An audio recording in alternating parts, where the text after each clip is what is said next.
Greetings, Earthlings. You are listening to Horror Nerds at Church, a ridiculously queer podcast where we take a deep dive into a horror film and talk about how it connects to queerness, religion, and theology. My name is Pace Warfield, and I am the weird obsession that so many cishet men have with making sci-fi movies about trying to find God. I love it. And I'm Pastor Emily, and I am the year of our Lord 2094.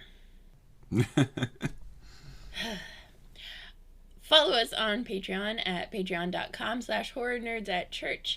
Starting at only $5 to sign up. It is way cheaper than a grand expedition for the end of your life that puts everyone at risk. Wayland. Dropping this month on Patreon, if you join now, is our May What month are we in? May. This comes out May. Okay.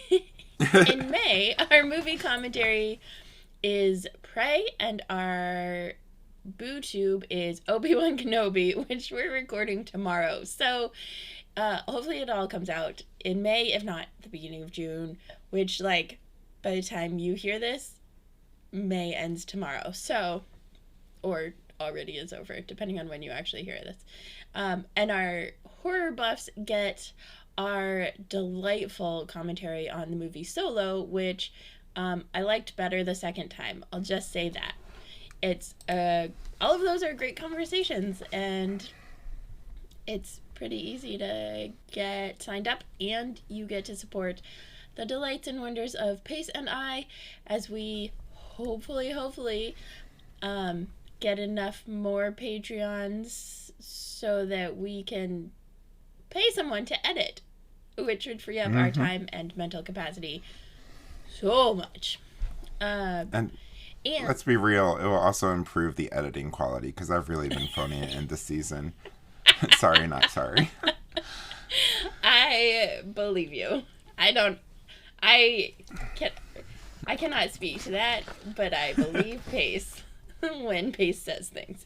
And because we're right on the cusp of May and June next month, as we shift out of this season, our movie commentary is going to be on Spaceballs, which is, very exciting.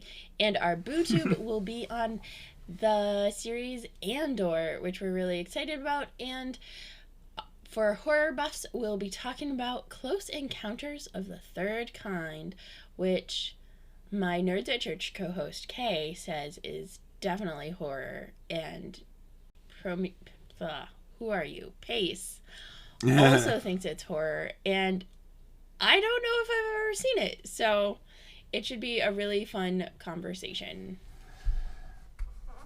Love it. Yeah. Also, check out our show notes for any content notifications for this episode. There will be some. Yeah. For sure. How have you been? I've been good. Guess what? You already know this, but our listeners don't. Our Earthlings don't. We might be getting a dog. Hey, that's so exciting. I am so excited. We have needed a dog in this house for, let's be honest, years now. But there's grief that comes with the loss of a dog, the death of a dog, and so even when it's like a good death, like expected old age-y death. But I'm super excited. We've been looking at dogs. Like, not just pictures, but like going to places to look at the dogs. Unfortunately, one is closed today because it's Memorial Day. So tomorrow, we're going back. Fun. I love it. Gandalf is You all excited to can't know. see. Yeah. I was gonna say you all can't see my face of excitement, but Pace can. Yep. Gandalf is excited to share mascot duties. He was tired of being the sole mascot of the podcast. You mean Yoshi hasn't been sharing any of the duties with him? Rude. Yoshi's too moody. Fair, I guess. He's in a mood lately, but that's okay. He's entitled. He's a Taurus, and Taurus season is ending as we're recording this. So, let's see. I've been okay.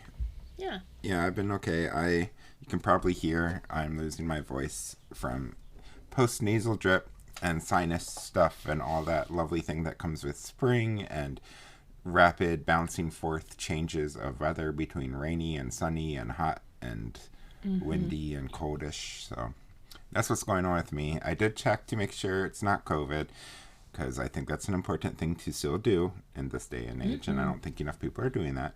But on behalf of everyone, thank you for your service. Yeah. But thankfully, it is not COVID. But also, it still sucks. So, I think I'm allergic to Baltimore. That's real. I never used to get spring allergies, and Baltimore, because I've been taking allergy meds. Yeah. A variety of reasons, prominent among them being racism and capitalism, has very poor air quality, especially this time of year, which really messes with people's allergies, even if they're not typically allergy people. So, have you been reading or watching anything fun lately? Yes. So, still in Doctor Who, yesterday I delayed watching the next story of Doctor Who because it is the last one that is labeled Second Doctor. Also, it's like 11 episodes long. And I don't want to say goodbye to this Doctor because I feel like I haven't gotten enough of this Doctor because so many of his episodes were animated or audio only, which is a bummer because I really like him and I like him best in the live action versions. I felt the same way when I got there. The Second Doctor was my favorite Doctor of the classic series for a very long time. So but so I'm also on the 11th Doctor, who was my original Doctor, Matt Smith. And this is, I think, my first real full rewatch since watching them originally. So it'll be interesting to see. It definitely felt not quite new, but almost new in what I was thinking about, or what I was noticing.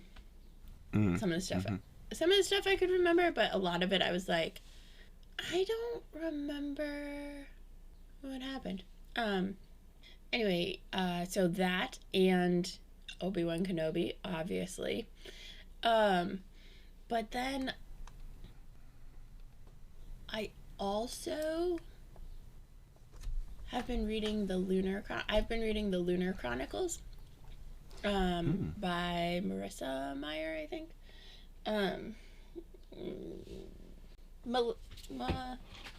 Yes, by Marissa Meyer, and they're futuristic sci-fi fantasy things that are loosely based on fairy tales. So the first one is Cinder, based on Cinderella, Scarlet based on Little Red Riding Hood, that sort of thing.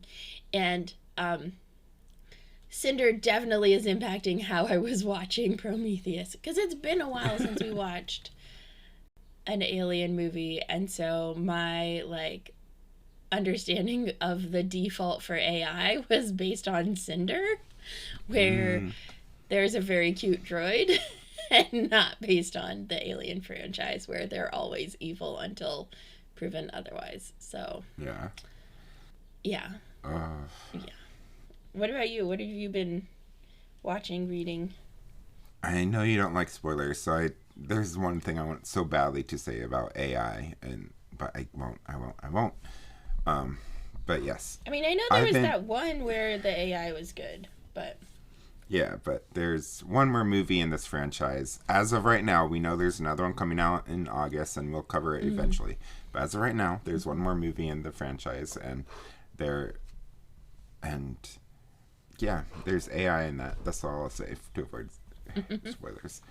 Um, I really haven't been watching much. I've just been so busy. I keep saying this the past few episodes, but it's just been a really busy season of my uh, life and work year and all that stuff. It's end of semester and all that.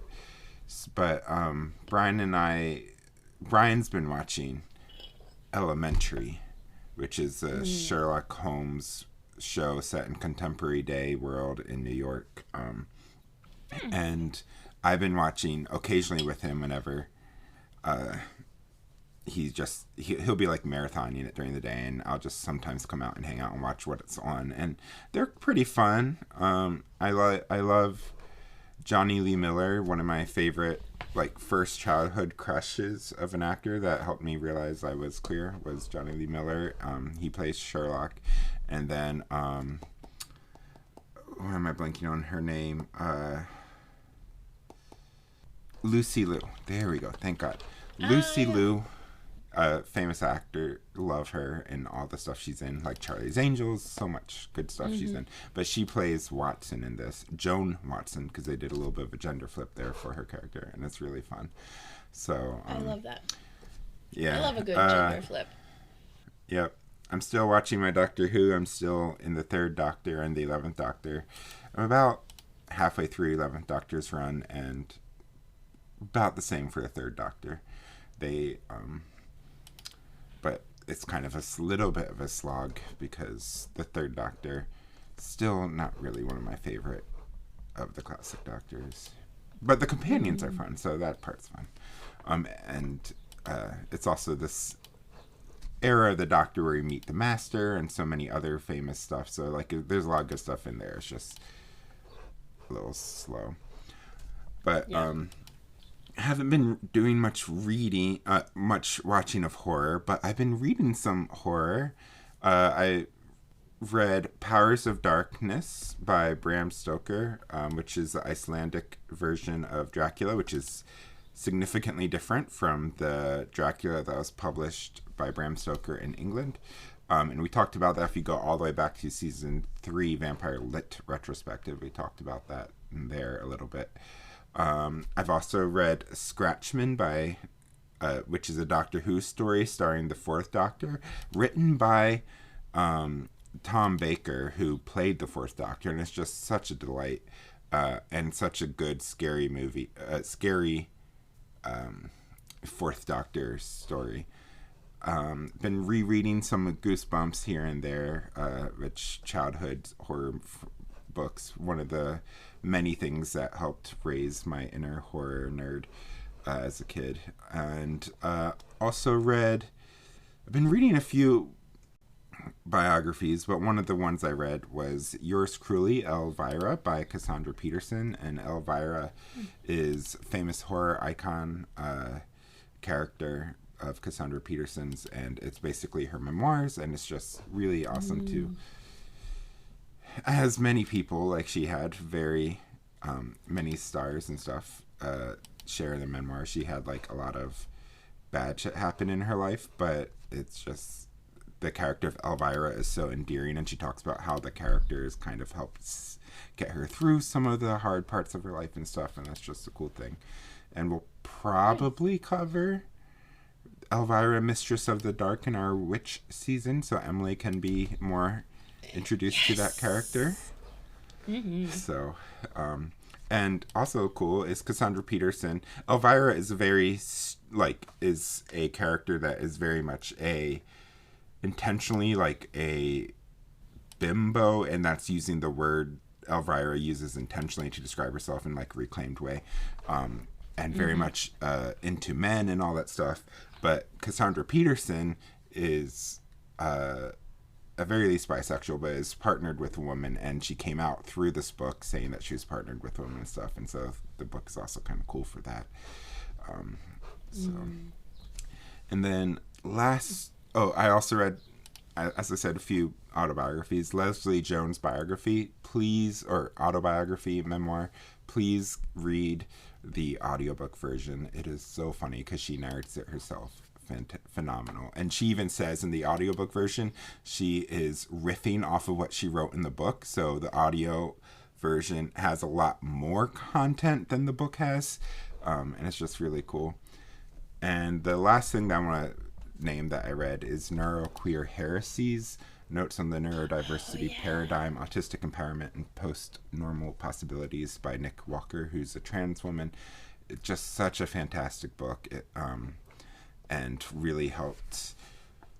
It in some ways, the book can serve as an introduction to neurodivergence and stuff. So if you are not too familiar with the neurodiversity paradigm and stuff like that, it serves as an introduction to that in many ways, but also it gets pretty deep into what it means to be neuroqueer and some other things around that. So I just found it a very good book. So that's what I've been up to.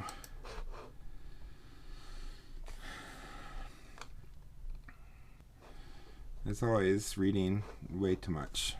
There's no such thing as too much reading, let's be real, but spending a lot of time, my free time reading. But today we are covering the film Prometheus, directed by Ridley Scott, who also directed the first Alien film, as well as some other famous movies like Blade Runner or Gladiator, stuff like that. And this movie came out in 2012, so 12 years ago. That feels like a longer time ago than it should be.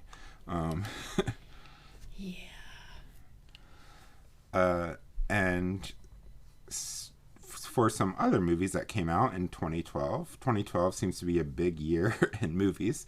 So let's see how many of these our listeners and also Emily have heard of / watched. So the original Avengers movie came out in this year. Dark Knight Rises came out. Hunger Games, the first installment of that film, came out. James Bond Skyfall. The Hobbit, An Unexpected Journey, which is the first one in that trilogy. Amazing Spider-Man. Did not realize it was a trilogy when I first saw it. Yeah. Amazing Spider-Man. Pixar's Brave. The computer animated Lorax. 21 Jump Street remake. Snow White and the Huntsman, which also stars...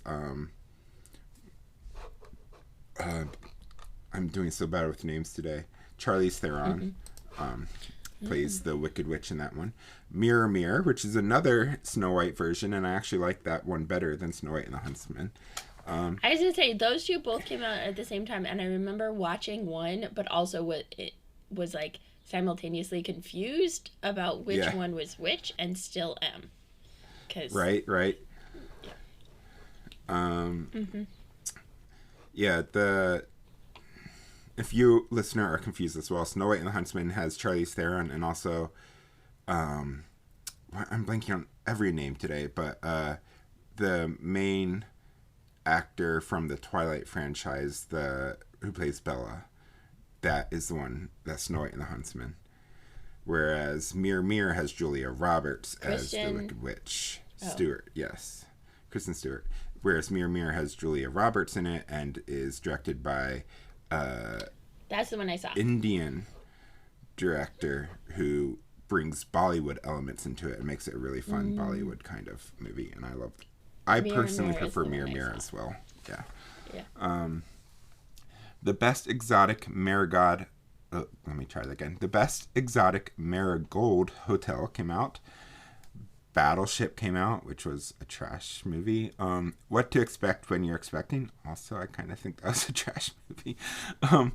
Men in Black 3, Magic Mike, Ted, The Bourne Legacy, Looper, which was directed by Rian Johnson, who also directed Star Wars Episode 8, Last Jedi. Pitch Perfect, Cloud Atlas, Wreck-It Ralph, Life of Pi, Django Unchained, Les Miserables, the one with Russell Crowe and Anne Hathaway.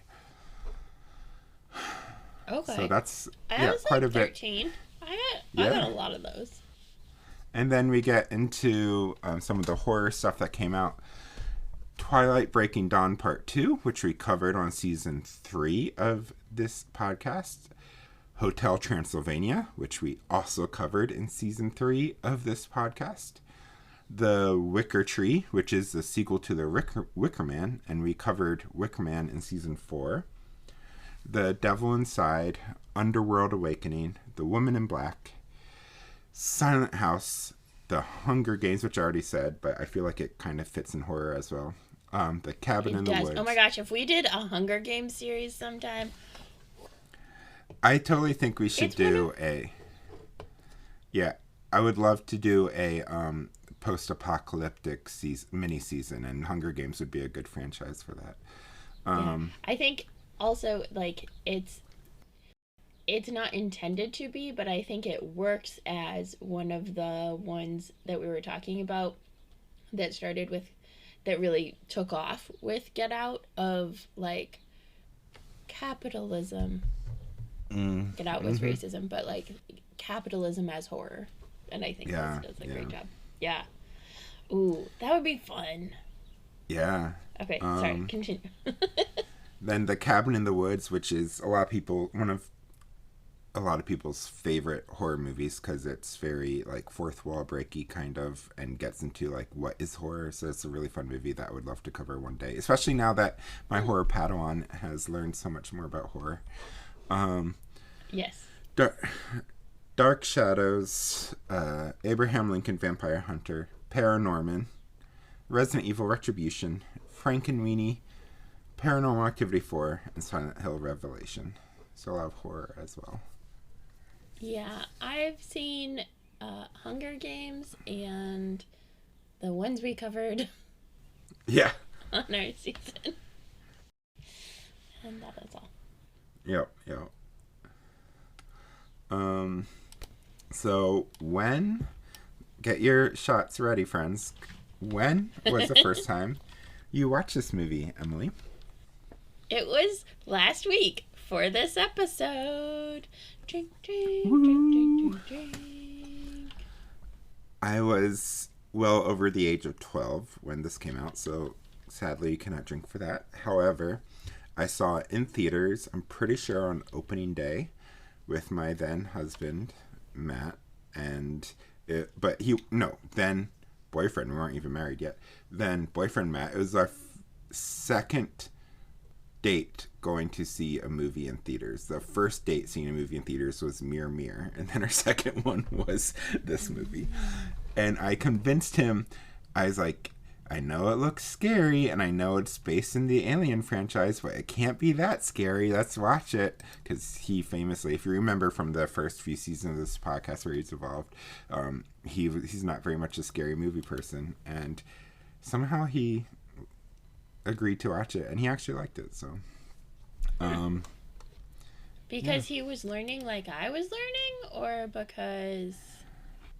I think he just likes sci-fi, and so the fact that it leans heavily into this definitely, I would say, is a horror sci-fi movie. It's both, but because there's enough sci-fi stuff to balance out, and it's not like super jump scary and stuff, I feel like he was okay to like it.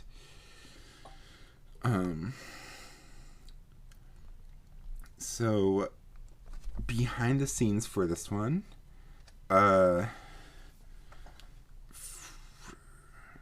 so this was around the time that Disney bought Lucasfilm. So while this movie was in production before then, I do think that the fact that more Star Wars was likely going to be coming out really helped the final post-production of this movie and stuff like that to invest in sci-fi franchise to help compete with Star Wars, because at this point 20th Century Fox Studios was a separate studio from Disney. It is no longer, because eventually every studio is going to be owned by Disney, I think. I was gonna say, don't we have like...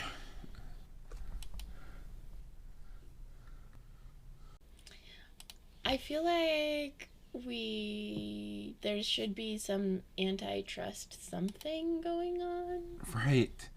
Right now, it's like the three major movie studios left.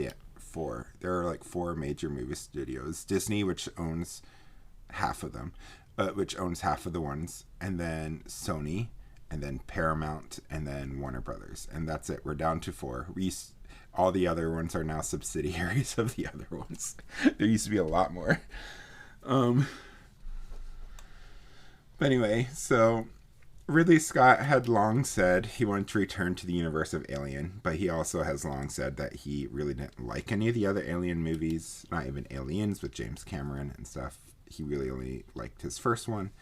And that is in part because if you've been following along with us, all the other movies take such different tones and directions from Alien.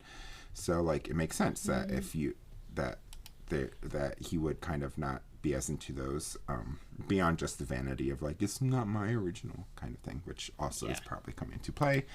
I don't know. But we aren't talking about it in this season, but there is a potential expanded universe here with Ridley Scott. So Ridley Scott has directed quite a few sci-fi movies. He directed Blade Runner. He directed Prometheus. He also directed that TV show that came out a few years ago. That was really big. Raised by Wolves. So Raised by Wolves was this big HBO sci-fi series from like 2 or 3 years ago. And so all of these likely take place in the same universe. And so we haven't really talked about that, but in theory we could watch Blade Runner and Blade Runner's sequel, and we could watch Raised by Wolves, and they could all possibly be related to Alien, even though they don't have xenomorphs in it. They still, I mean, it's a big universe, so there are all sorts of planets and stuff that are left unexplored that Ridley Scott could do. So I'm curious if we ever do another sci-fi season, if we want to cover some of those. But anyway, so Ridley Scott wanted to return to the franchise.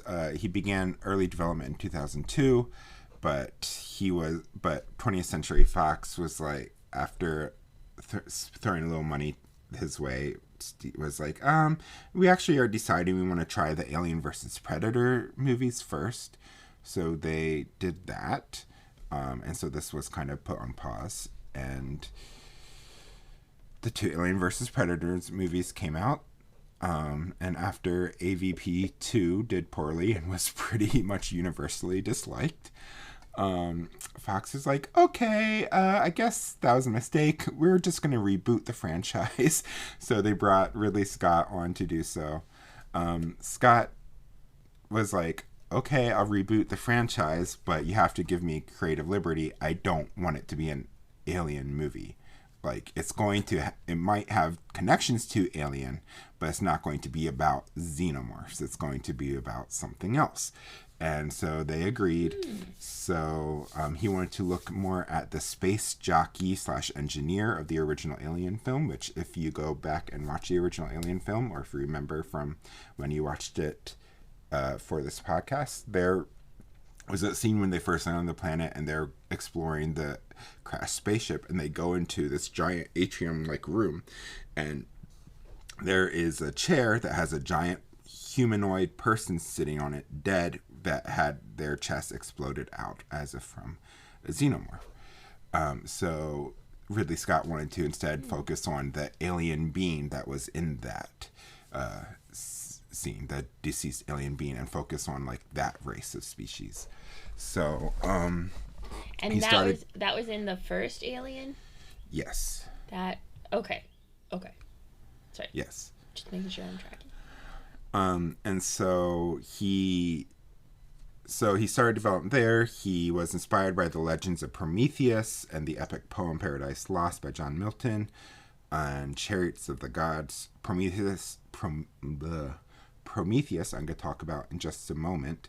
But John Milton's Paradise Lost, if you're not familiar, is basically an epic story about the fall of Lucifer and Adam and Eve's entanglement in it, written in the English Romantic period, so like 1700s or so. And then Chariots of the Gods, we talked about this in Alien versus Predator, was by Eric von Daniken, and it's the book that started the whole aliens built the pyramids craze. And we went into that book in more detail, but basically he thought that aliens were these white Nordic looking blonde hair, blue eyed giants that created humankind and built the pyramids and all that stuff. So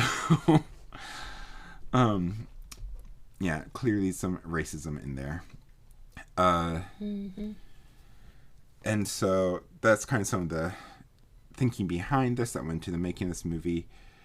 This movie connects to the first Alien film specifically. The rest are question mark if it's still in continuity or not. It's clearly Alien versus Predator. Those two movies are not anymore. But yeah, the rest of the Alien movie... Yeah. I was thinking about Alien versus Predator and the, like... Yeah, they're not in continuity anymore. And I was trying to figure out a way that they would work. And I was like... But they didn't work really to begin with. Right? Because they were written as prequels. And the ways... Okay, I get that horror, like, you have to suspend disbelief, but, like, they posited things that were just too impossible even within universe. Yeah. Like, there's no way that predators have been coming and aliens have been, or xenomorphs have been using humans for this long, and they don't start to get pregnant until Ripley. Yeah. Like, there's just a... Yeah. Yeah. Like, the thing is, I liked the Alien versus... I know I'm weird. I liked the Alien versus Predator movies, but I don't like them in the context of... Because they're out of continuity. They don't fit at all. Yeah, so... They could have been really cool, is what I'm saying. Right. And I'm still curious if Netflix ever chooses to release, or if Fox Studios / Disney ever chooses to release the animated series that we talked about, this Alien versus Predator, that was set in the future. So who knows how that would have been.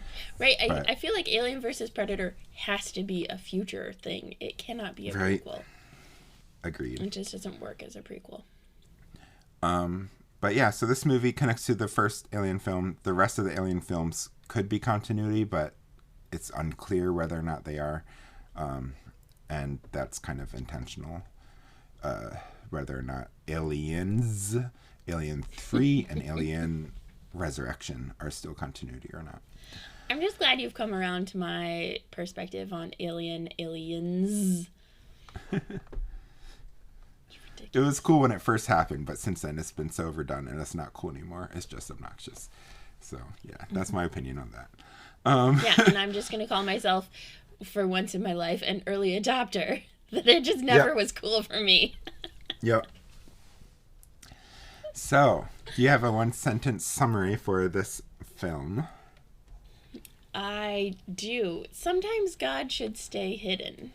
It's very, Lutheran theological. Very much so. Statement. But very much so. What about you? The created meet space creators. I have to throw space in there because it's my space. A space season, but yeah. Mine's shorter, so take a shower. Not, I don't know. Yeah, by like 2 letters. Yeah, just barely shorter. Yeah, so what is the legend of Prometheus? Okay. So, yeah, we decided we're just going to kind of roll through the film and talk about theology as it comes up because there's too much in here. And we're just going to start off with the legend of Prometheus because clear referencing to that. Prometheus is ancient Greek mythology. And it is this god Prometheus, who stole fire from Mount Olympus from Zeus and brought it down to humankind. And before this, in Greek mythology, humankind did not have the ability to create fire and therefore could not create civilization or anything like that. So Prometheus giving fire to humans was what was allowed them to create civilization and farming and creativity and culture and government and all that stuff. And so Prometheus is basically the origin of human civilization. But Prometheus... Not the first Doctor. Correct. But the Prometheus... the gods were mad at Prometheus for stealing fire and giving it to humans. Some versions of the story are because the gods were scared that the humans would be able to rise up against them. Kind of similar vibes to Tree of Knowledge there in the Hebrew scriptures.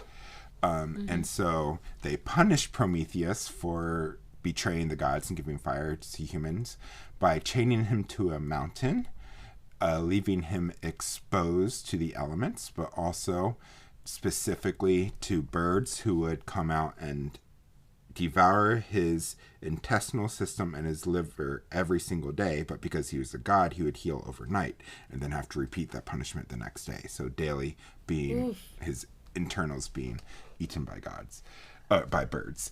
And he was not freed until Hercules comes along however many thousand years later and frees Prometheus as one of his trials. So that's the legend of Prometheus. Okay. So I get the connection with the like creatory white racist thing then being attacked by what the other thing, the space snake octopus, and then out comes Yep. a xenomorph. So I mean, A baby xenomorph. Yeah, very similar though. Like the bluish white master race people, I guess is what I'll just call them because it's kind of obvious that's what they were too. At very least, Eric von Daniken. And that kind of continues in here, I think. But the master alien race people created humanity, and then a lot of this movie is Elizabeth Shaw discovers that they wanted to go back and destroy humanity. So why did they want to destroy humanity? Were they scared that humanity was going to now rise up against them? It kind of leaves that unknown, but that seems to be another potential tie-in to Prometheus. Yeah. And also, the movie is called Prometheus because of this, but also the ship in the movie is called Prometheus, which is the spaceship that they're on to go visit the alien planet.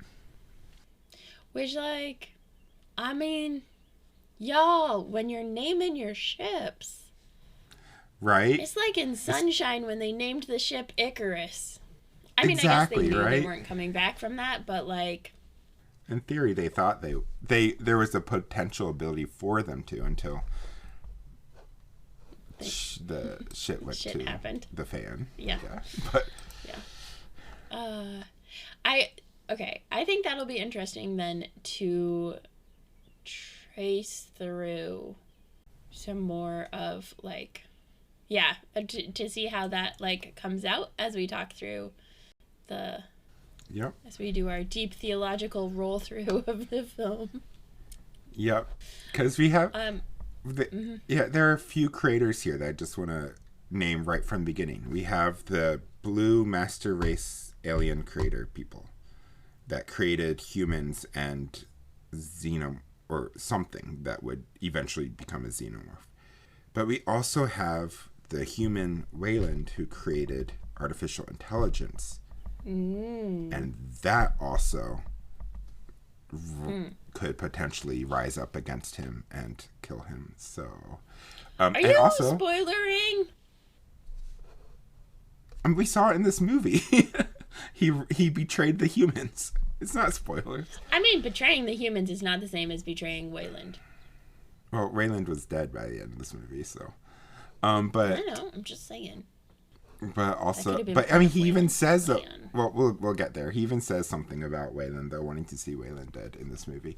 But anyway, and then so we have that, and then also if you think about the story,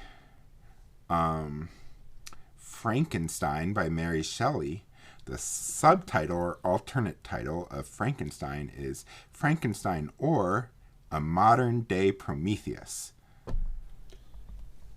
And Frankenstein created Frankenstein's monster. So who's the real monster in here? Is it the blue-white aliens or is it Wayland? So all this kind of stuff is going on here. Who's the real creator? Who's the real monster? Who's the real... all that stuff. Okay. I'm intrigued. Yeah, the whole, like, from the start, I was like, so, not knowing all of this background, right? But, like, so, rewriting history, so we started out white. Great plan. And, like, Right? I don't know, like, put people of color, put at least 2, right? Because if you just have 1, that's never enough, and you should have way more than 2. But, like, put people of color in your writing rooms, in your direction, Right. like, at every level, to stop, like, if nothing else, just to stop this, but also Right. to give you better ideas and better stuff. But, like, I could have told you this was a bad idea. Right? Sounds about white, as people say. So, yeah. Also, the dead mom trope. Like, we gotta get rid of the dead mom trope at some point. Right? It just is too much. If you think about this movie, though, just from the overarching plot, is this movie... Ridley Scott and Fox Studios were like, Alien versus Predator was so bad.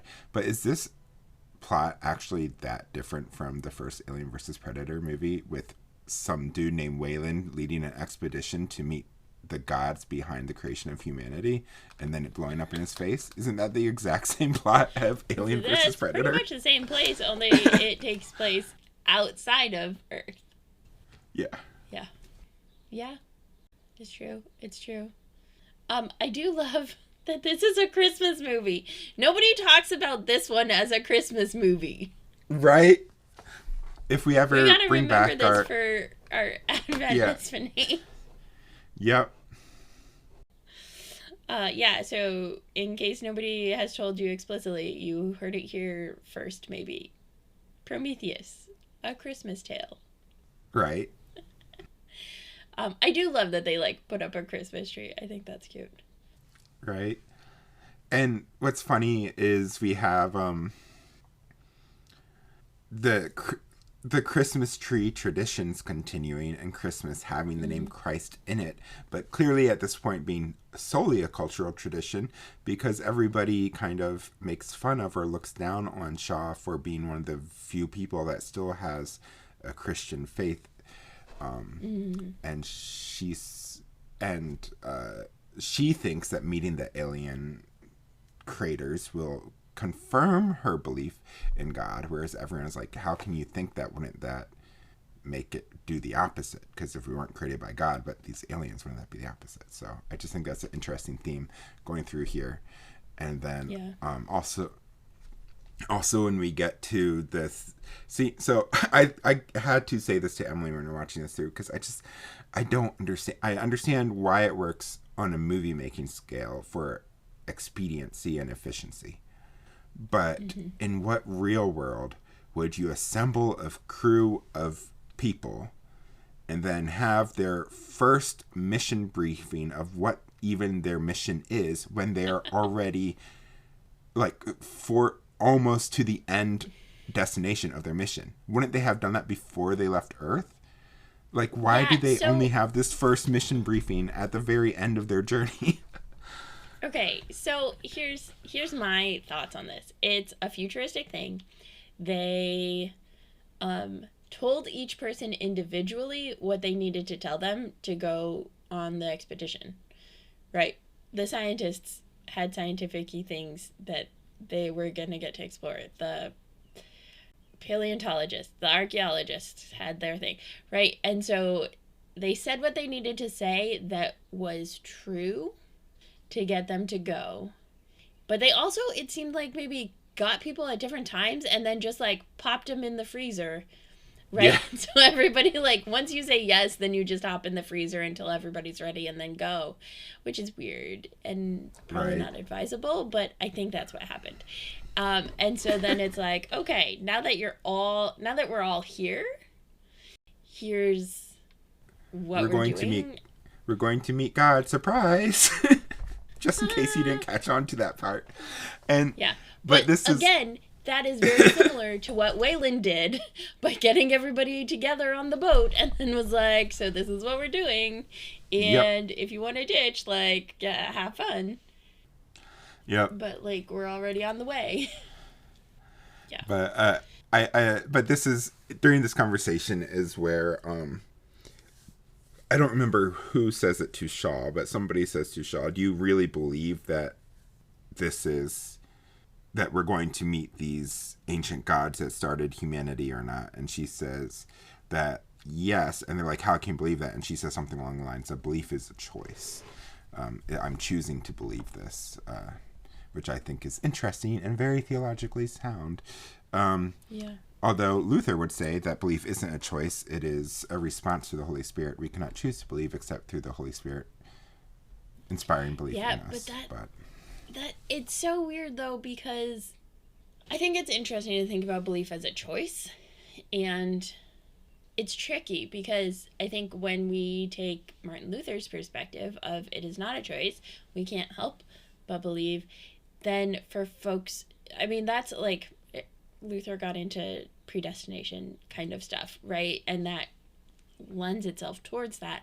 But then for people who don't believe, or who, especially, and like, if people don't believe, that's fine. But like, especially for people who want to believe and don't or can't, that's the place where I think Martin Luther's perspective is so harmful. Yeah. Yeah. Because it doesn't give people the space to say, you know, I don't know this like fluffy feeling of belief, but I choose to believe in this because of whatever reasons. So I might be more of a Shaw person than a Luther person on this. Don't tell my bishop. You can tell my bishop; he'd be fine. Yeah, but I would, but just like to contextualize Luther's stuff, as we said, this is going to be deep dive all along, so we're just going to keep having these side tangents about theology stuff. But contextualizing Luther's stuff, in Luther's world, everybody was Christian, Jewish, or Muslim, which he referred to as Turkish. And those were the three religions that he knew of. Everybody was one of those three. And so if he believed that the Bible is absolutely true in its history of humanity, then the Jewish and Christian religion started as one tradition that split off. And then for Luther, very, very racist and cultural phobic and all that stuff, he thought that the Turkish were agents of the devil, but also so did C.S. Lewis. So that's how that fit in there. So there really wasn't a room to believe in, to not believe. You were Christian. Everybody was Christian because you just were. And if you were, and if you were Jewish, then Luther thought you were rejecting Christ, which is awful. And if you were, or if you were the Pope, then you're also rejecting Christ. And if you're Turkish, then you were sent by the devil to harm Christians. So very different world, and also very problematic even in the world that he thought it in. But it does at least explain how you can make a statement saying everybody gets the Holy Spirit, and it's a response to the Holy Spirit because everybody he knew and talked to were Christian. Mm-hmm. Yeah, that's interesting. Yeah. I mean, that's helpful contextualization, and that's part of, like, why I'm so glad you're writing your dissertation.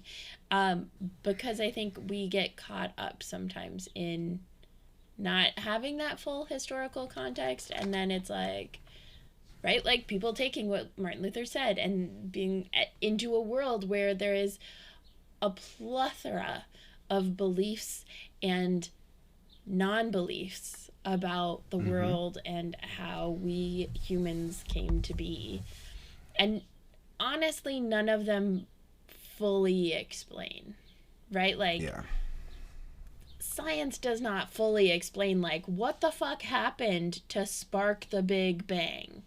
You know, like, there's just, like, these things where it's like, even evolution doesn't quite make sense for human. Like, there's just things that don't quite make sense or add up, and that's from faith, that's from everything, and that's part of scientific discovery, is like we're still exploring and learning and all of that stuff. But I think that's a helpful like thing. But then I don't know what that means for today, right?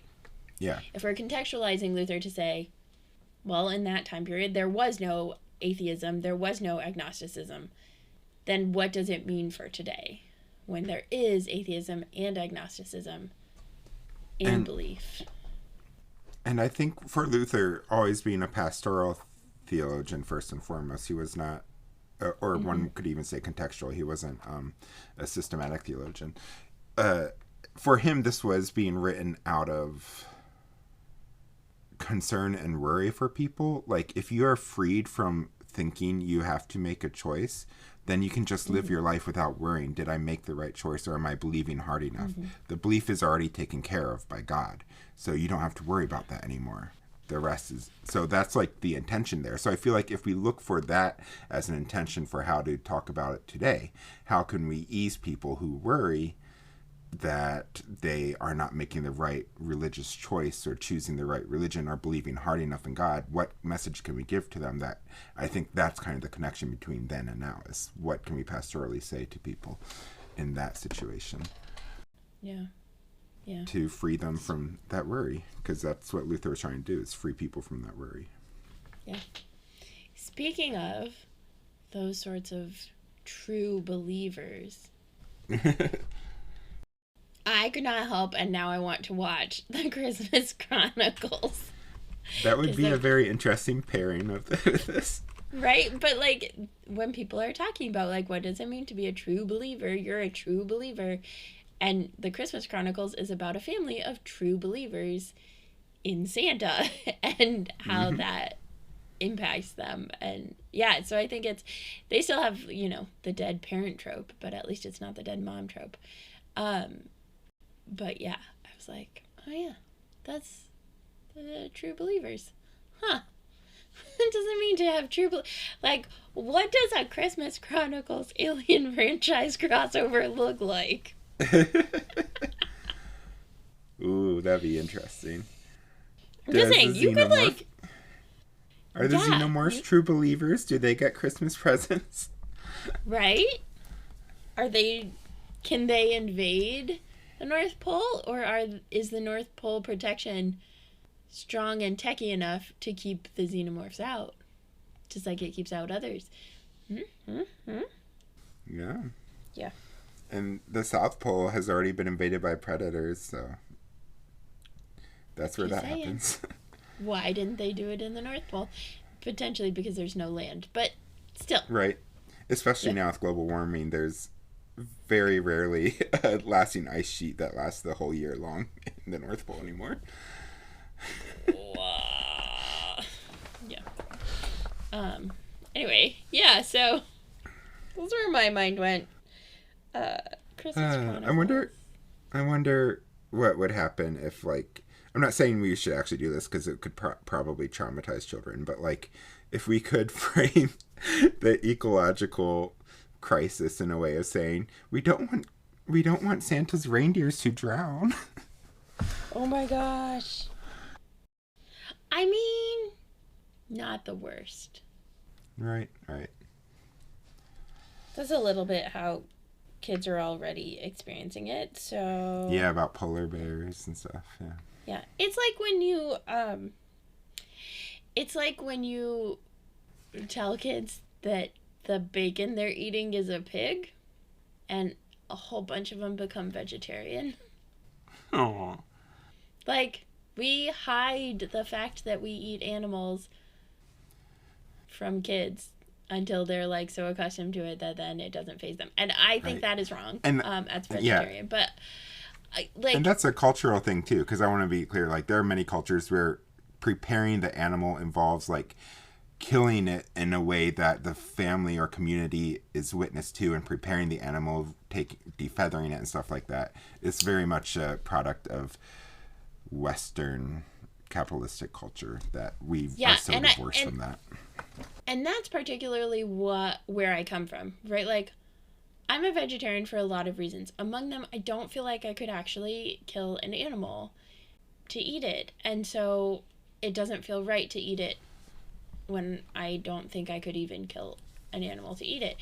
And so, like, but having I think you have to be at least willing and able to be part of the full process. Mm-hmm. Like, not that you have to do it all the time, but like, if you couldn't kill an animal, if you can't bear to like know that you're eating an animal, then why are you eating them? Like, there's a missing, and the cultures that are more connected also have more reverence for the animals. I think there's more respect for how they're raised and treated and killed. Like, I don't know. Yeah. I have opinions. Mm-hmm. Mm-hmm. Yeah. Quick aside for this connects to a very soon to be coming out. I don't know when the first episode is going to come out of Nerds at Church, but whenever it comes out, check out Nerds at Church's new season on superheroes, and it's amazing in all the ways. But there's going to be a special guest on the first episode, and that special guest is going to talk about Superman. And one of the cool things about Superman is that Superman has the vision in the comics. There's problematic stuff, but basically in the comics, Superman's extraordinarily ability to see in all different spectrums of light and infrared and stuff like that allows him to also see when the soul or life force departs a living being.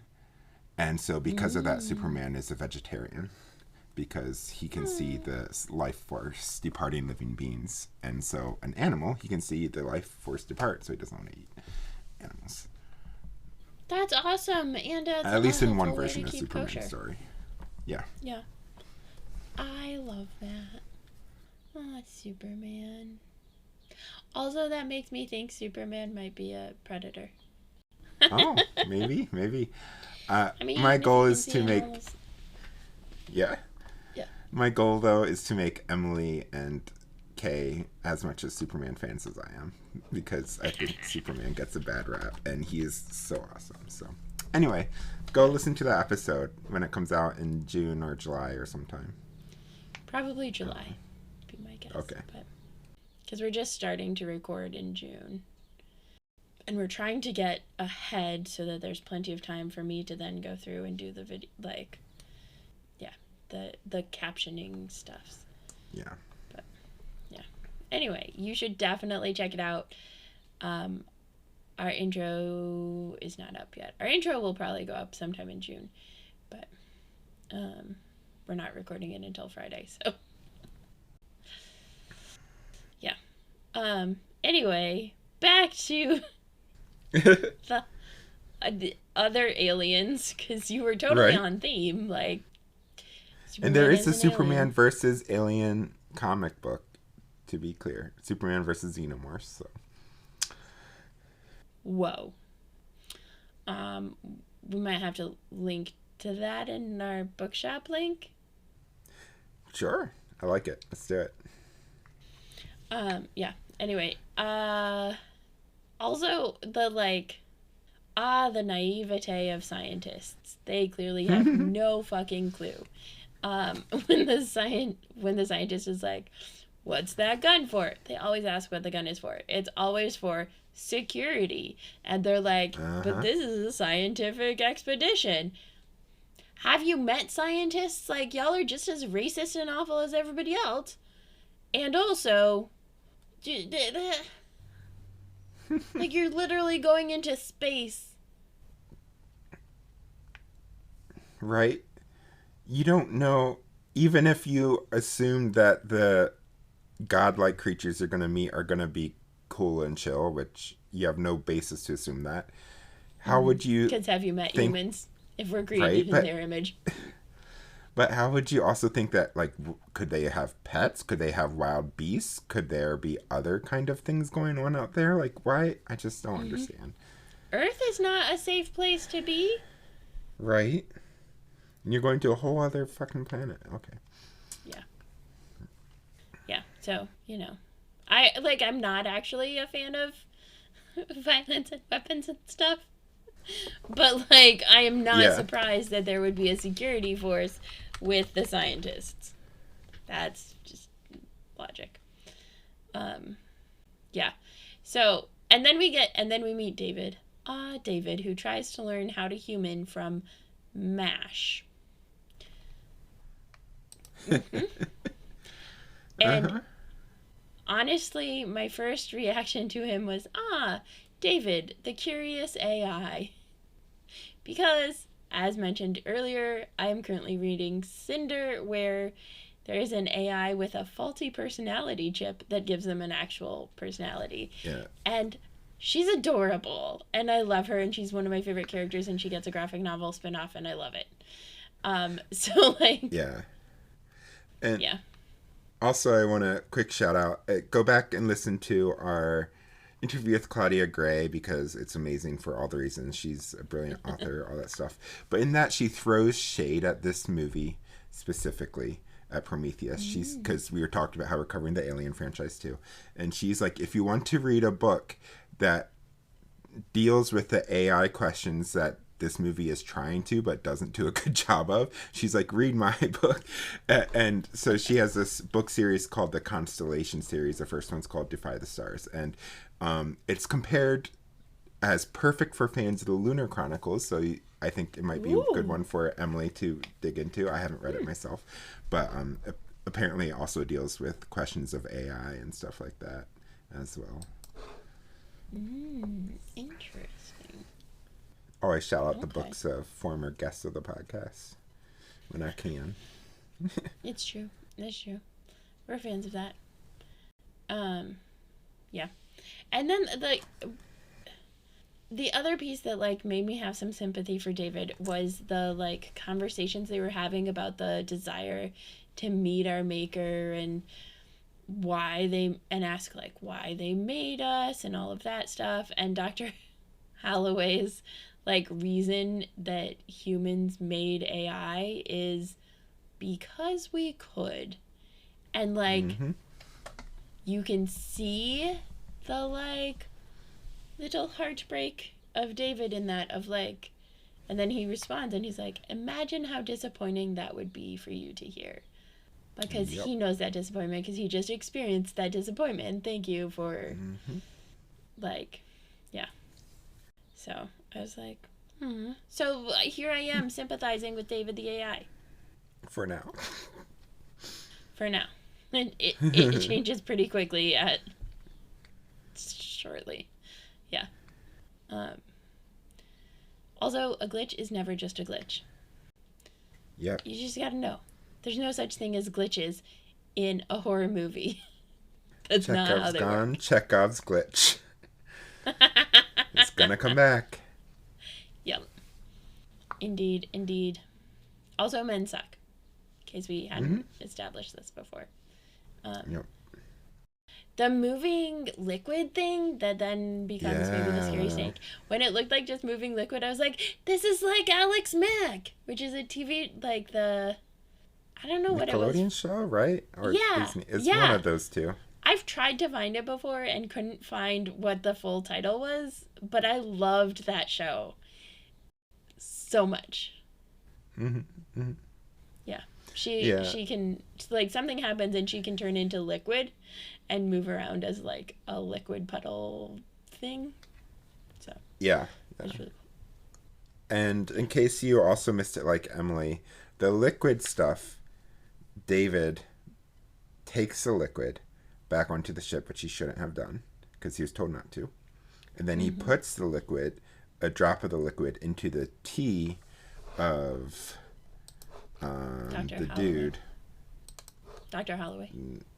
Is that the dude? Yeah. Shaw's the other so. one. Yeah. Charlie Holloway. So he puts the drop of that into the tea of Dr. Holloway, and that's why he starts undergoing those transformations. And also how Dr. Shaw gets impregnated somehow from just a drop of, I don't quite understand how all that worked, but it worked in some sexist, gross way. Yeah. But yeah, you also, as you're saying, we get the scary snake around this scene, which they thought were at first was a cute little alien life form, but nope, it's a scary snake. Nope. And what was interesting to me is if you go back and listen to our first episode, we talk about how the eggs of the xenomorphs were designed to look like vulvas. The xenomorphs themselves were designed to look like penises or very phallic. Now we get the snake's mouth looks like a rectum. So finally we get the one of the other sexual organs. After just penises and vulvas, we finally get something else in this one. And so that made me think of Leo Bersani's famous essay, Is the Rectum a Grave? Because the vagina has now been a source of horror in this franchise. The penis has been a source of horror. But now the rectum is a source of horror. And so... Leo Bersani says that AIDS has produced a new machinery of repression, basically turning the rectum into a grave, and that public response to the health crisis of AIDS has basically turned gay men's rectums into impenetrable and off limits. And that becomes that there's some semiological importance to the rectum becoming a grave or becoming off limits or becoming something that cannot be accessed, and that and we're going to talk about semiotics a little bit farther down. All that. Yeah. And that is the point at which, AI becomes evil. Again. It's kind of like a theme in this franchise. Weird. It's almost like men can't imagine any other option.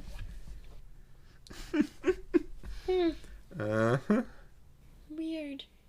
Yep. Yeah. And we get some really cool body horror in this like, I want to be clear, it's very sexist and gross in all the ways for all the reasons. And also the scenes is just also pretty cool body horror of, and kind of classic of this, my body is doing things I do not want it to do. Both Dr. Shaw and Dr. Holloway, or whatever his name is, both of them have undergoing physical transformations that they do not understand through no control of their own, their bodies rebelling against them. And sounds kind of like trans kids at puberty when they aren't allowed puberty blockers. Yeah, or a lot of people who become disabled over time and lose ability and stuff like that also sometimes refer to that as feeling as if their body is rebelling against them because it's no longer able to do what it was able to do and stuff like that. Yeah. So very, very much a horror trope, and the whole pregnancy scene here and getting it removed and all that stuff is just some like 5-star body horror from beginning to end. Yeah. But like also, okay, so Dr. Shaw, after 10 hours, is 3 months pregnant, which we know they have a faster life cycle, pregnancy cycle from other alien movies. So, okay-ish. But we can assume that in the next 20 hours, she will give birth, if nothing else. But then, David is just so fucking creepy and evil in this. Right. And, the trying, the forcing her, I mean, it's not surprising that they impregnate someone with the alien, because that is what they do. And so then it's okay, of course, David is going to do this. And David knows everybody so well because he's spent literally the entire journey there just learning more about each person and getting into their watching their dreams. Yeah. Which is not violating at all, I say sarcastically. Yeah, no, there's not massive amounts of violation here. Definitely a lot. And okay. And then she like goes to get on like in the med thing and they're like, "Sorry, this was just created for cis male body." They didn't say cis, but that's what they meant. Cis male bodies, so we don't know how to do a cesarean section. Mm-hmm. Which is fucking bullshit. Like, that is the most ridiculous thing ever, and also would 100% happen. Especially because Right. probably the truth is they just made it for Waylon. Yep. It was. It seems to be implied that it was calibrated for Waylon, so it only is able to do surgeries and stuff related to what Waylon might need. But still, like, Yeah. at that But stage that's when you're making those sorts of things, like, that should come standard is you can do all of the procedures on all of the people. Mm-hmm. I mean, it seems like the machine is able to, but it's programmed. But Wayland programmed it specifically to only be able to do certain things, even if its original intended use was to be able to do everything. Oh, I thought it So like Wayland, was not even programmed to be able to. Like they just didn't bother to program it to be able to well, do they that said because something they specifically didn't about think. yeah, being programmed and calibration. So it seems like the machine, like when they talk about it at the beginning, when she first sees the machine, she's like, "Oh, that's an expensive thing and stuff." Is and very few of those exist and revolutionary for medicine. And then at the end, we find out, oh, it's calibrated for a certain person in specific. So it feels like the programming was altered, so it would focus on him. Is my intention. I could be wrong, but that's my reading of what Okay. happened there. Yeah, I just read that as they just bought the and programmed the like man version Yeah. because that's all But Wayland would need. yeah, but also like this is, as you're kind of alluding to, such a thing in even today's real world health stuff where so much research is spent on how medicines would react on slim sized or uh cis male bodies, and that's it. Like there's or Yeah, if there's thin cis research male and studies bodies. done, it's very little Well, is and done like on white other people, bodies. so And like yeah, skin conditions and stuff. Somebody actually like there was somebody that just recently actually came out with like I don't know if it was a full textbook or what that depicts skin disease on dark skin. yeah, Just came out with it because somebody right. had it before. And for fat people too, like there's a story about the Plan B pill, as it's colloquially called, not working on fat people, and because it was never studied on fat people on how it would work and stuff. So a lot of there were instances of people who are of fat people getting pregnant after using the Plan B pill and not understanding that that wasn't enough because there was no research and no clear labels or warnings about how that would work. Yes. Also with pregnant people, like all of those meds that say if you are or may become pregnant, please talk to your doctor first, is because they didn't bother to test it to see how it would affect pregnant people. Yeah, yeah, And like there's just so much bullshit there of like test the freaking meds. Like right. I yeah. Yeah. It's just such bullshit. Also, speaking of sexism in medicine, why is the surgery done without anesthesia? You cannot Good tell me question. that there's no anesthesia on board. Right. Like, in the med thing. She literally cuts herself open. Mm-hmm. Mm-hmm. I, But, like, that also happens, right? Where Yep. it is women, cis women are said to have a higher pain tolerance. It's a like oxymoron, right? They have a higher pain tolerance, and also when something hurts, they're lying about how badly it hurts, and Yeah. like it can't be both, and it's probably actually neither. Mm-hmm.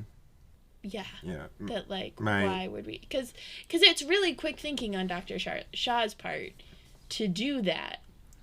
Yep. But, like, the anesthesia. And I get why she might not want anesthesia, because she doesn't want to be stuck. But, like, even just a local anesthesia and something. Yeah. Yeah. What were you going to say? I don't remember. But moving on to the next thing that's kind of related is David says to Dr. Shaw, either when she finds out she's pregnant or afterwards when they're prepping Wayland to go out. I can't remember exactly when it happens, but he says, must feel like your God abandoned you. And just how interesting of a line that is, especially given what he said earlier about... Yeah. Yeah. About what it would mean if the aliens just created people because they could. That's the only reason. Yeah. And can destroy them just because they can. No other reason needed. Yeah. Yeah. And then we get to Wayland, who is alive. Surprise! Yep. And stowaway. And does awful things, shitty things to stay alive and survive to see his maker, which is just like, okay. Because he thinks that if he is able, he is scared of death. And so two things happen in this movie that I feel like are a response to his fear of death. One is he created an AI son, David, who is able to be immortal and be programmed by him to live forever and carry his legacy forever. And two, he thinks that by meeting the creators, they will be able to extend his life. Since they were able to create life, they can extend his life and make him immortal. And that's his main goal here, is not to act like... Yeah, Elizabeth wants to meet them to ask them questions and meet the creator. He wants specifically just so he can live forever. And when he's talking about this with Charlize Theron's character, who is his daughter, he's like, what do you make of all this, or something? And she says, a king has his reign and dies. It's the natural order of things. And then she like weirdly smells his hand. I don't understand that part, but like the rest of the part is like, she clearly is like, okay, it's your time. You just need to accept and go. And he is clearly pissy with her about that and disagrees. Ugh. Yeah. And kind of related to that, Dr. Shaw is talking with David as they're getting ready, because now Wayland has surprised the crew and is like, I was with you all along. Yay, we're going to go find the alien. I'm going to go become immortal. And so Dr. Shaw decides she's going to go with them because she doesn't trust them. It's wise. And she and David are having this conversation, and she says, what would it be like for you if Wayland dies and you no longer are bound by his programming? What would you want then for yourself? And David says, I don't want is not something that I understand. However, doesn't everyone want their parents dead? And Shaw says, I didn't, because both her mom and dad are dead at this point. So I love that exchange, but also, again, kind of going back to the story of Prometheus, the fear that the creation will rebel and kill the parent, the creator. And David seems to buy into that himself. Yeah. He doesn't seem bothered when Wayland dies. He's like, cool, bye. He seemed like he was kind of hoping for it, honestly. Agreed. Well, and I think it's interesting because, like, David is definitely creepy evil AI, and also this is basically a story about Dr. Shaw and David. Yeah. 100%. And the ways that they are at odds and are on the same side and all of those things. Yep. Also, I love the black guy brilliance. Like, get the fuck away. And of course, people are not willing to listen and blah, blah, blah, but, like, he knows what's what. Yep. Yeah. Also, I love the, like, when they woke up the alien, or whatever it was, the blue man, I was like, alien wakes to all the grandkids clamoring for attention. It's like, this is perfect. Yep. And then immediately rips David's head off and then kills Wayland. Or mortally wounds Wayland. He's like, bye. Yeah. Okay, bye. Right? Like, but how many grandparents actually, like, would want to do that if they woke up and, like, all of a sudden all the grandkids are just, like, running around and screaming for attention and they're like, ah! Yep. Just saying, they just don't have the strength anymore.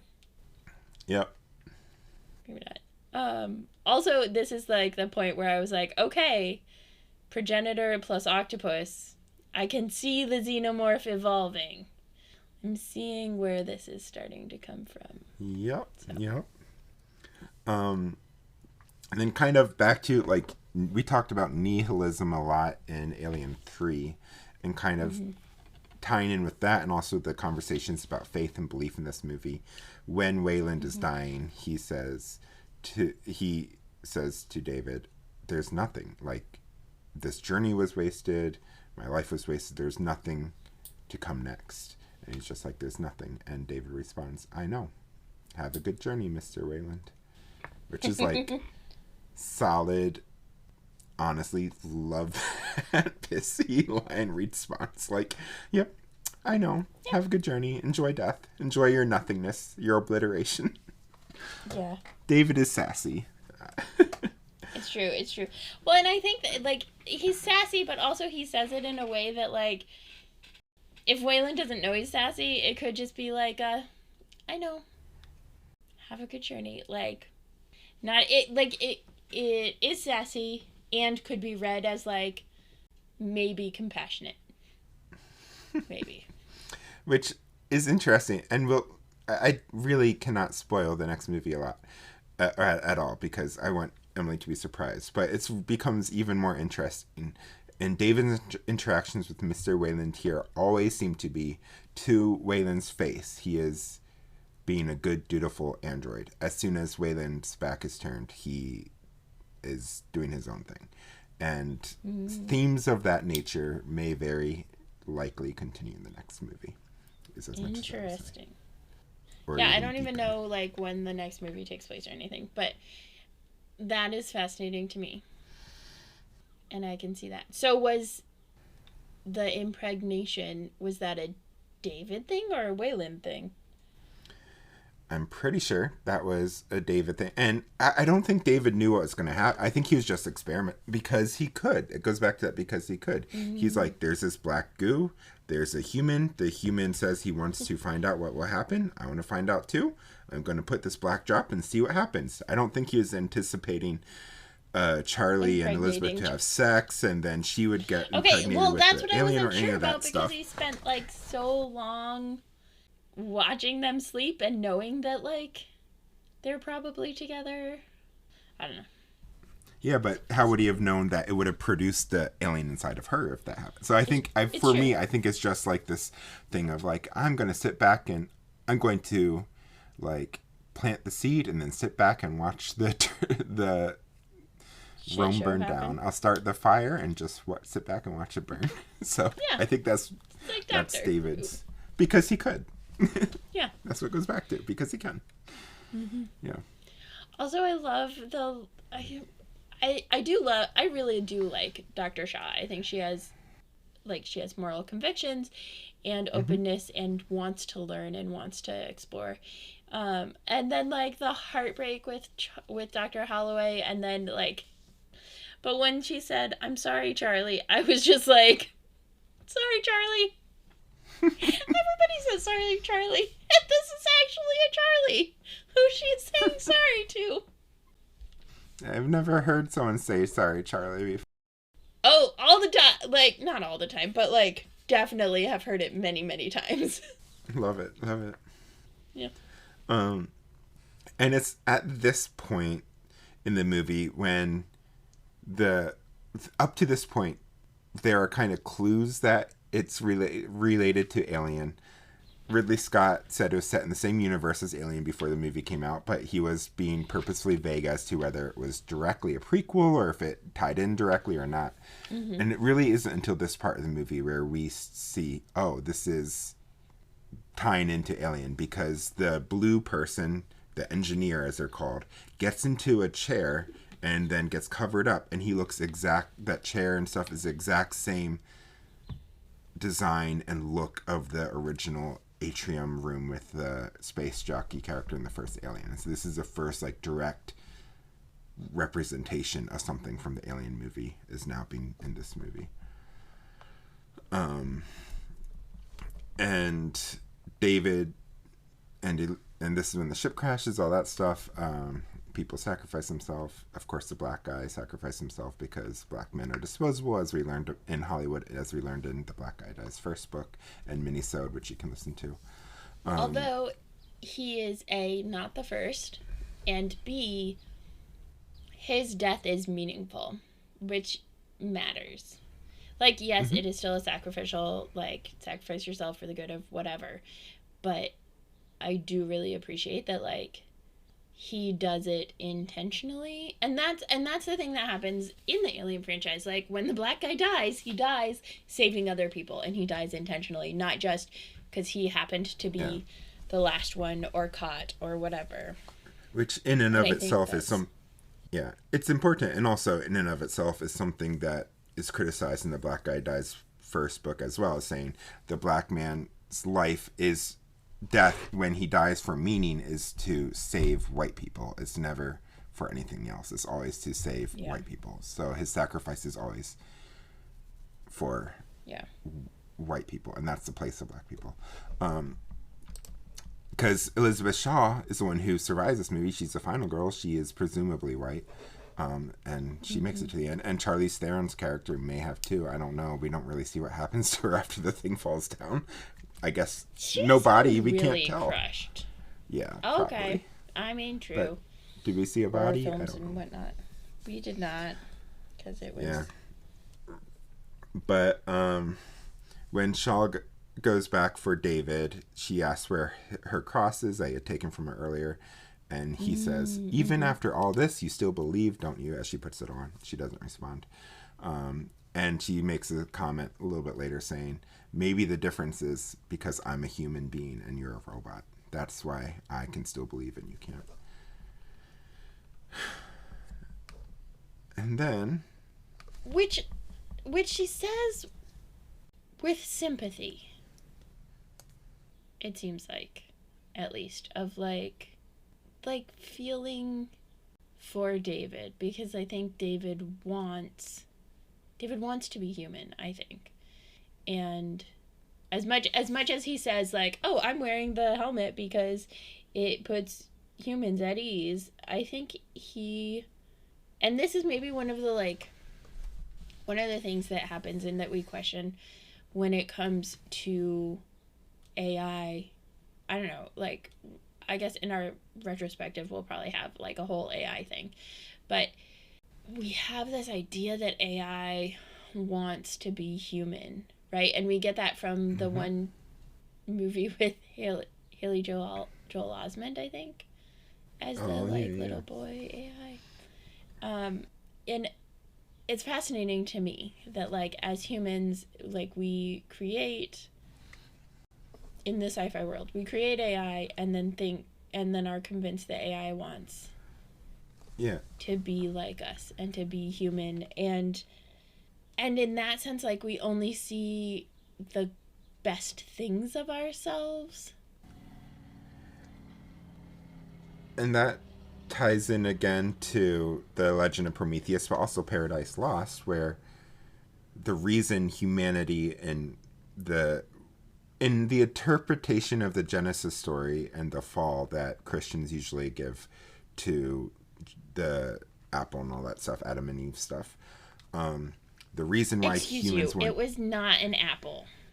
Well, that's why I'm saying the traditional interpretation that Christians give, not the actual reality. Okay, but not all Christians give an apple. Some give a pomegranate. I'm just saying.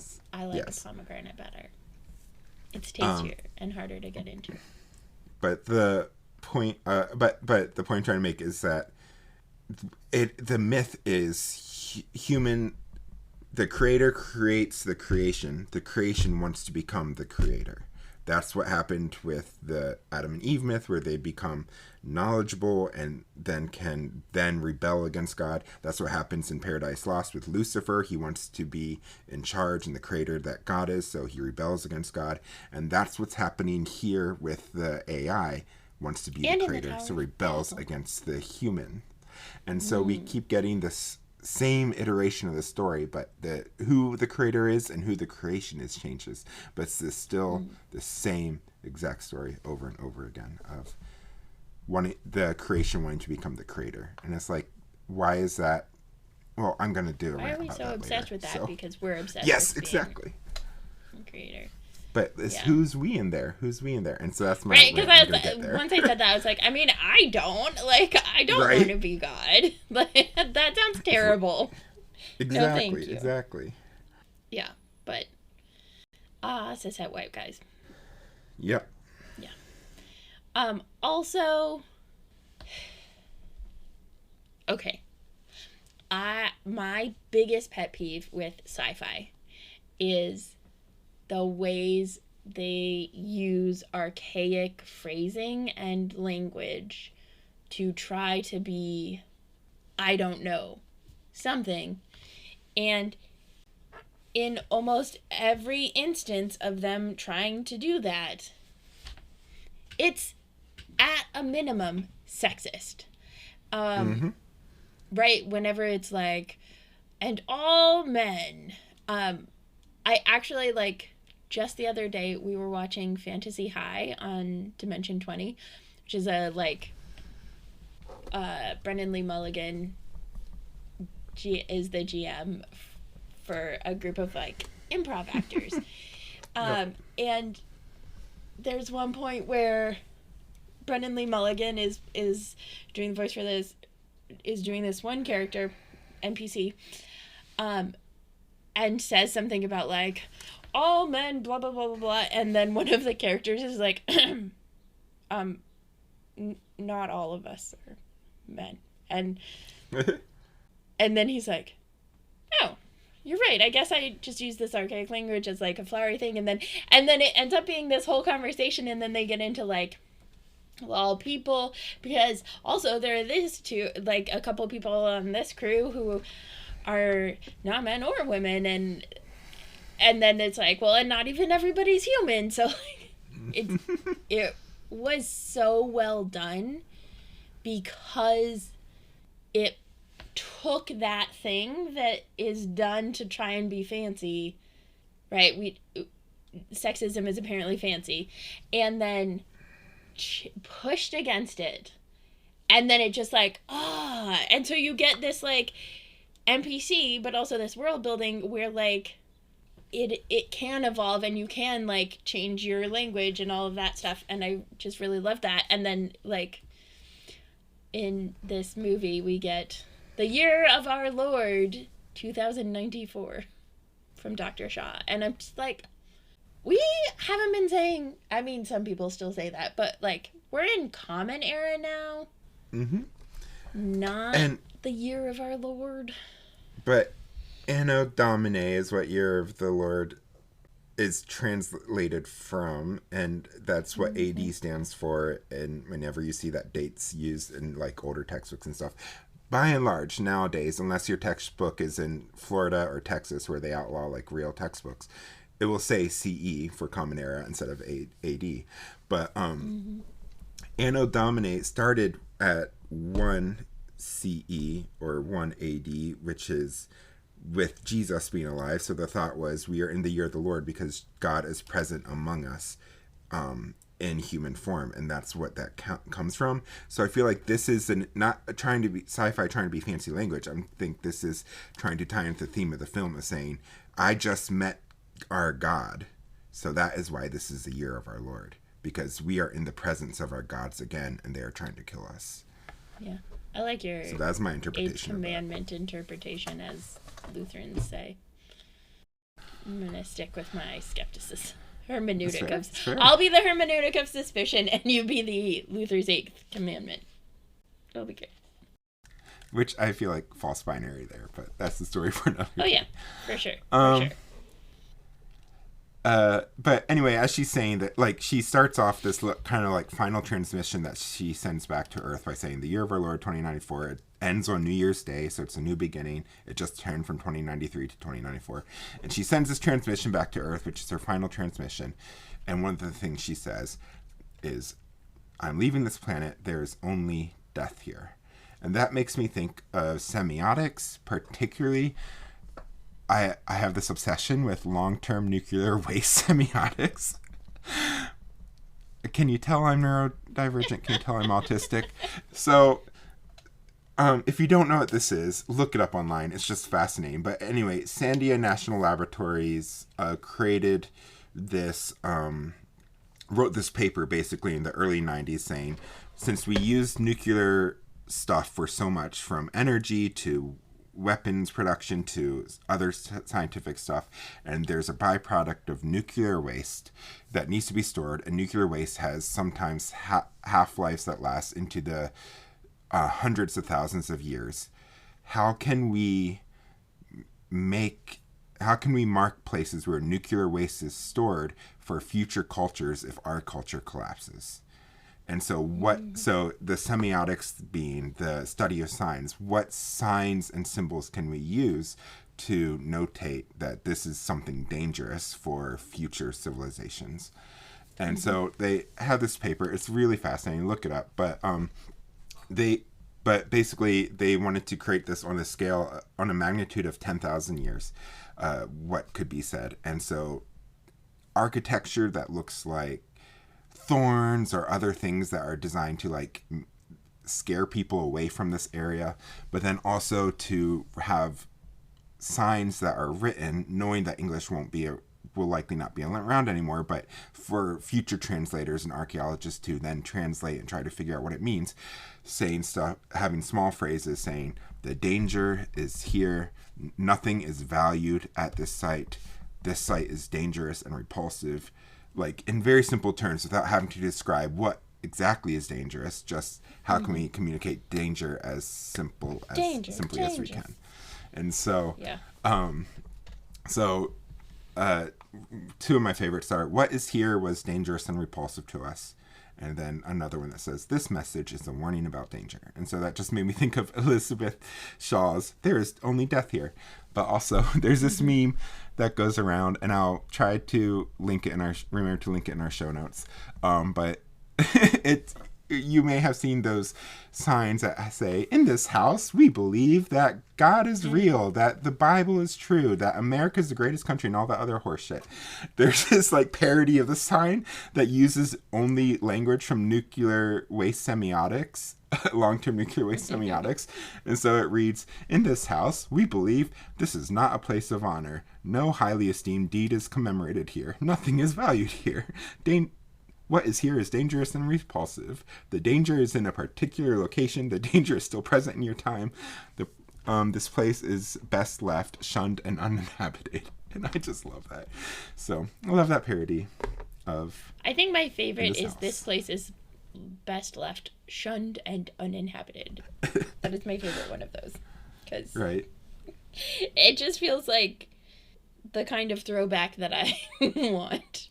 Yep. Like, I don't really believe in shunning anymore, but like, let's shun this place of nuclear. And I mean, and I said I'd talk about semiotics later when I was talking about Leo Bersani's Is the Rectum a Grave article, but that's kind of a similar thing here, is the semiotics of what the rectum then symbolizes for society at large as a place that should be shunned and abandoned and off limits and stuff like that. So how that ties in with this as well, and the ways language and signs are used and given meaning and all that good stuff. Yeah. Yep.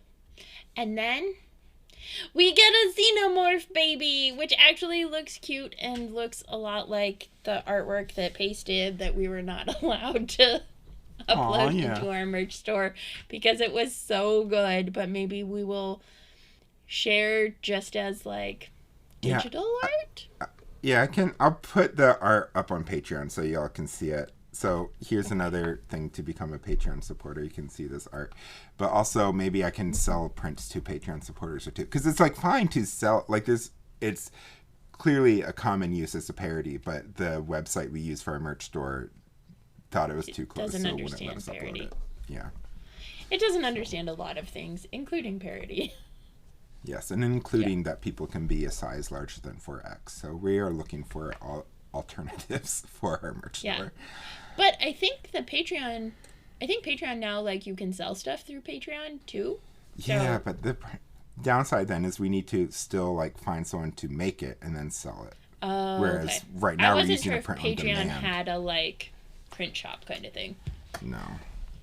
So right now we're using. I'm still print on holding demand, out for so all droids go to heaven, because yeah. I'm me. Yeah. Anyway. Yeah. Babies, super cute. Yep. I know. I just want to quick say, I am so over this plot. There are so many fucking sci-fi movies about this theme. And even Emily said it earlier, like the obsession that they said, and then we both clarified, not we, that cis men have with this idea that the creator will be overcome by the creation. The creation wants to become the creator. And it's like, sounds like a cis man thing. I don't want that. Nobody I know wants that. That just seems like a cis man thing. And so it's like, it shows up in the Bible, it shows up in Paradise Lost, it shows up in Prometheus, it shows up in this stupid movie, or I shouldn't use the word stupid, it shows up in this awful movie.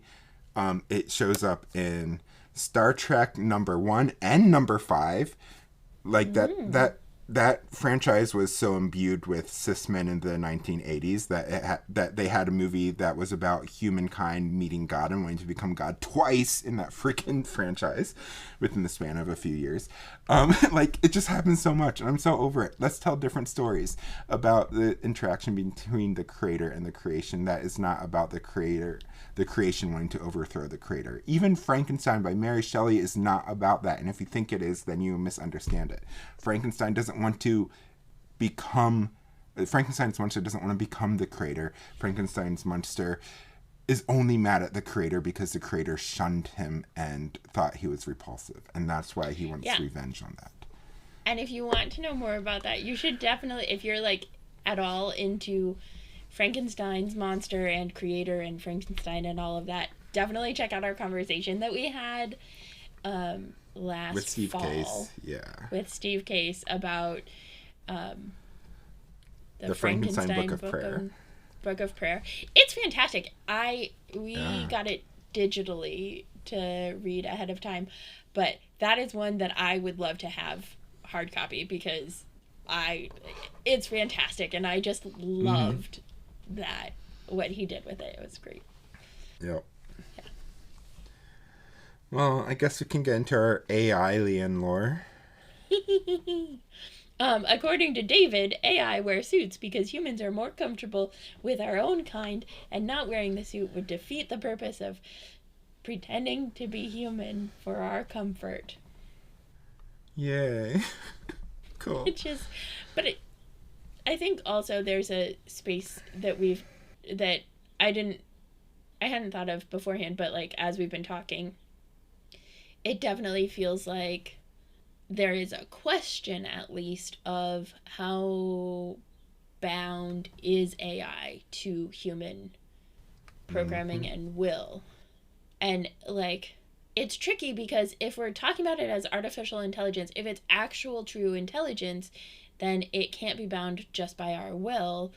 And we see some of this in the show Foundation, especially the second season. We covered the first season with Lenny Duncan, I think a year ago-ish, a year and a half ago.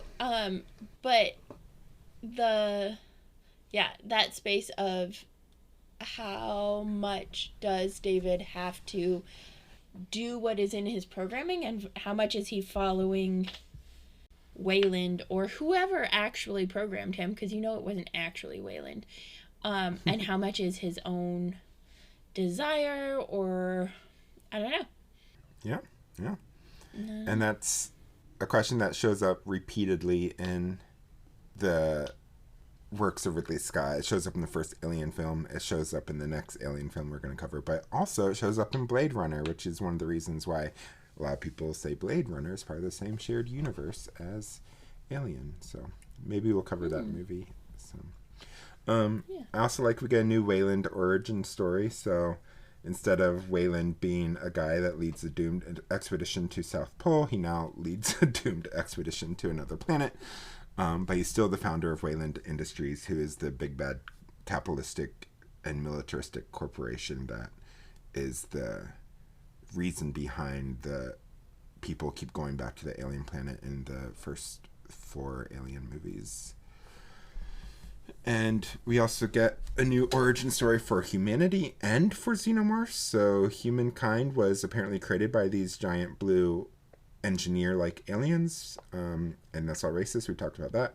But we also find out that the xenomorphs also seem to be somehow created by them, and it's not quite clear how they're created differently from humans, or if they're created in a similar way, or what the purpose of the xenomorphs serve, because they don't really show up in this movie until the very end.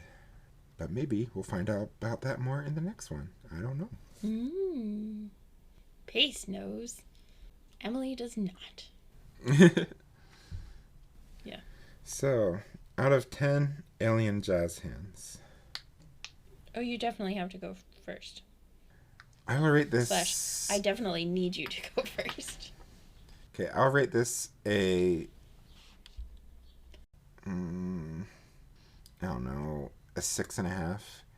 Like, it's really cool in many ways, and I love, like, as you could tell by us doing a combined roll through the film and deep dive, it's a very theological film and stuff. There's a lot to unpack here, and but also I just feel like I'm so sick of this same plot of like we need to meet our creator and become our creator, and I'm just so sick of it. So I feel like that part's overdone. But beyond that, I like it, and I really like the character of Shaw, and I really like the character of David, and how they're both acted is incredible. Both are incredible actors who brought those characters to life. My favorite kill is Wayland, because we all saw that coming, but he didn't. It's true. Wayland is also my favorite kill. It's like, of course, you have to get killed, and as quick as possible. Because you are also the one who most wants to, like, become this creator of yours. So I agreed on Wayland. And I don't know. I think I was just in a little bit of a weird mood while I was watching this too, which didn't help. And there were a couple points where I was having trouble tracking what all was going on. So I'm going to stick with what I had said in my head, which is a 5. I'm going to give it a 5, a solid 5. Alien jazz hands. We didn't even get any alien jazz hands. Right. But we got actually, I'm going to give it a 5. Though. It's true, we really did. Actually, I'm going to give it a 5.5 because the baby xenomorph is worth an extra 0.5 because it's cute. It's the cutest of all the xenomorphs so far, I think. Yeah. It's true. All the other baby xenomorphs are not cute, but this one is like, oh, you're so cute. Yeah. And my favorite kill is, of course, Wayland, because, yeah. We also got another ovipositor down the throat, kind of like we did in the first Alien vs. Predator, so that's why I'm like, are you sure this is, like, that, like, Ridley Scott's like, I didn't even watch the Alien vs. Predator movies because they're so bad. It's like, are you sure? Because I feel like this is, in many ways, a remake of Alien vs. Predator, just without the predators. I mean, if Alien vs. Predator already had the, like, down the throat, like, if he's trying to create this is the origin of the xenomorphs, then it makes sense that there would be one of those. But yeah, the way it evolves from snake to octopus / Cthulhu to xenomorph is fascinating. Yep. Yeah. And then, like, it just hangs out as that, and then it just stays fairly stably as that xenomorph for so long. And then it starts evolving, like, I don't know. There's yeah. No, yeah. Or maybe its evolution is impacted by something. You keep dropping these, and they all feel like hints and spoilers, and I'm just gonna put that on the record right now. Whatever happens. Let's be real, you're gonna forget by next week, though. Oh, for sure. But at least our dear Earthlings will have an idea. Yep. And also, if we have any doctor you can listen to, we count you as an honorary Earthling. Yes. Also, I had no jump scares. I think both of us thought that the jump scares count was going to be more of a thing than it has turned out to be so far. But we haven't had, like, big jump scare movies. The next movie I will say, and this isn't a spoiler because it's just about genre, is that it is more intentionally leaning into horror beyond just sci-fi. So, that's exciting. We'll see if there's jump scares there or not. Yeah. But speaking of, next week we're going to cover Star Wars Episode 9, Rise of Skywalker, the most disappointing of the movies. Woo! Come back and listen to that for all the reasons why. It might not even be that theological. It might just be a 2-hour rant about why we are disappointed in the movie. I don't know. We haven't recorded it yet. Partly, to be perfectly clear, part of it is because my expectations were so high after 8. There's an aspect of that. It's not that it is actually the worst of the movies. It is that it is the most disappointing. Fair. I'm just saying. And yes. And then in 2 weeks, we will cover the final, for now, Alien film, Alien Covenant. Mm-hmm. Dun, dun, dun. See? I told you we don't have dates here. It's true. I don't know. I always thought we had the, like, it came out in whatever year. But I apparently have a terrible memory these days. So, anyway. That's it for our show. Our theme music was by Matt May. Horror Nerds at Church releases seasonally on Thursdays. Comment, rate, and subscribe to us on Apple Podcasts, Spotify, or wherever you get your podcasts. Support us on Patreon and get access to exclusive movie commentary episodes, BooTube episodes, and more bonus content by going to patreon.com/horrornerdsatchurch. Starting at only $5 to sign up, it's cheaper than A medical device only for men. A medical bay built for cis men only. Indeed. Thank you, Pace. Follow us on social media, Facebook and Instagram at Horror Nerds at Church, and Blue Sky and Twitter at HNACPOD for all the latest updates about upcoming films, news, and other announcements. Until next time, belief is a choice. What do you choose?